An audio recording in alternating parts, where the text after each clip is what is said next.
Hey yo, what's up mga korekong? Good news sa mga pangarap makapagtrabaho dito sa South Korea kahit ano pa yung trabaho na yan na gusto mong marating. Maraming klase ng trabaho dito. Merong factory worker, caregiver.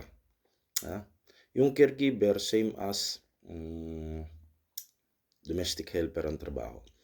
Tapos shipbuilding, service industry, kagaya doon sa mga hotel and restaurant, seasonal farm worker.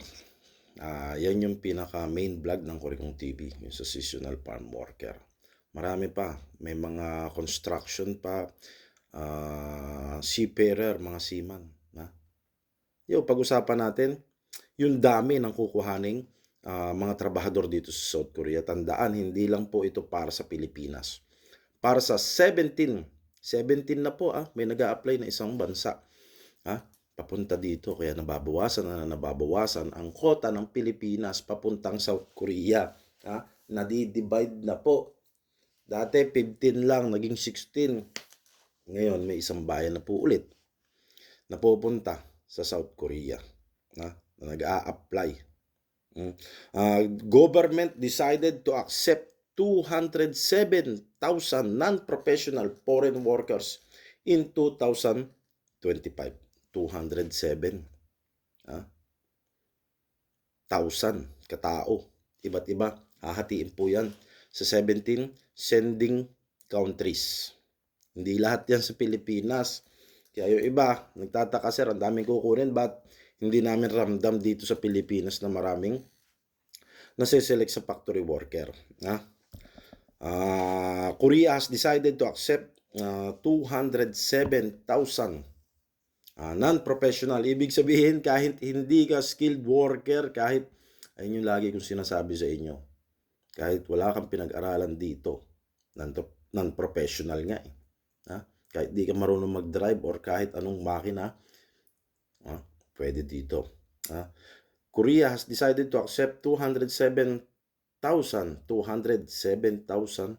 non-professional workers into the country next year under program aimed to cope with labor shortage in sectors such as agriculture, fisheries, according to officials Friday.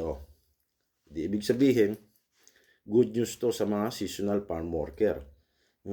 Under the decision reached by the government committee, the number of workers under the E9 employment permit visa next year was set as 130,000, down 35 compared with this year.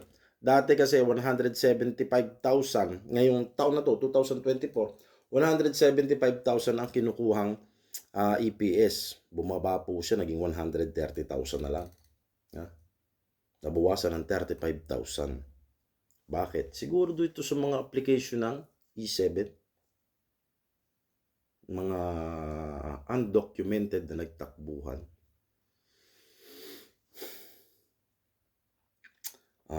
According to the Office of Government Policy Coordination, the number of workers under E8 seasonal work visa was increased by 7,000 to 75,000, taking into account the population declines in rural and fishing communities. Ibig sabihin, dumami. Tumaas ang kota ng sa seasonal farm worker sa E8 visa. Ganun katindi. Kaya good luck sa bayan ninyo. Mag-aral na ng Korean language by self-study sa lahat ng aplikante. Kahit na anyong hasayo muna. Ito naman yung sa mga seaman. For E10 seafarer employment visa, there is no fixed total limit as it operates under total quota system. Official expect the number to be around 2,100. Mga seaman to. Lugi itong mga seaman. Kasi sa Pilipinas, may mga manning agency na kurakot. Yung nakausap ko, 25,000 lang sinasahod. Nasa Pilipinas po ang problema nun. Wala po dito sa South Korea. By industry up to the figure was determined based on the result of demand estimate, said the ministry, adding that the factors such as potential economic recession were also considered. By industry, about iba't ibang sektor ng trabaho dito. 72,000 workers will be allowed to work in Korea's manufacturing sector, and maximum of 10,000 can be employed in agriculture and dairy industry. Followed by fishing, 8,500. Service industry, 3,000. Ito yung ang baba ng kota. Konti ang hinihingi.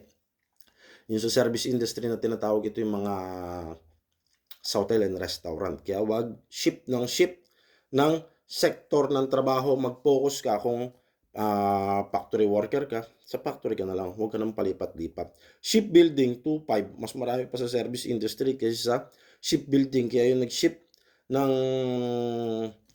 from manufacturing to shipbuilding, maghahati-hati pa kayo dito sa 2,500. Kaya kung konti, ang makakalis ng shipbuilding. And construction, ito madami, 2,000. Ang problema, wala sa Pilipinas. Ang dami nito, Vietnam at Thailander.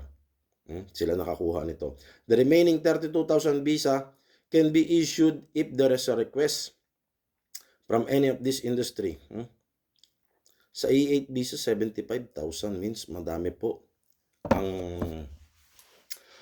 kukunin. Itong Rosales, Pangasinan, malupit. Parang nakikipag-ugnayan sila makapagpadala dito through industrial. Ewan ko kung ano ibig sabihin nun. Hindi lang seasonal farm worker. Industrial na. Ganun kalupit ang sa Rosales, Pangasinan. Hindi porket maraming kota sa Pilipinas po ito lahat mapupunta. Hindi. Maghahati-hati po yan. 2024, ang record ng DMW bilang seasonal farm worker is nasa 6,000 po ang pumasok na Pilipino dito. Kasama na po dyan yung true family invites. Noong nakaraan 2023, nasa 4,000 plus po kayo dito na mga seasonal farm worker. Ganun kadami. Madami na ba yun, idol? Madami po yun. May mga bayan na mawawala ng programa. Bakit? Ayaw ng mga bayan dito sa South Korea na may broker.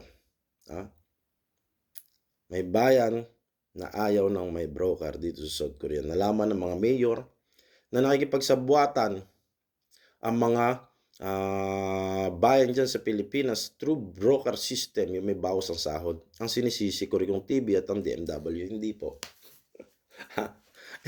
Yan ang maling interpretasyon nyo, kaya natigil ang bayan ninyo. Ang mayor dito sa South Korea ang nagpatigil ng MOU ninyo. Yan ang tatandaan ninyo. Hindi kasalanan ng DMW or ng Kurikong TV or ng iba pang vlogger. Pagsabuatan kayo sa mga broker. Yan ang malaking pagkakamali ng mayor na nakipagpirmahan dyan. Tapos ang sisi sa nagbibigay ng impormasyon. Yun lang po. Good luck and God bless sa mapipili mong trabaho papunta dito sa South Korea. Mag-aaral na ng Korean language. Kilos-kilos din pag may time. Dasal din. Samahan ng dasal, Number 1 yan, dasal.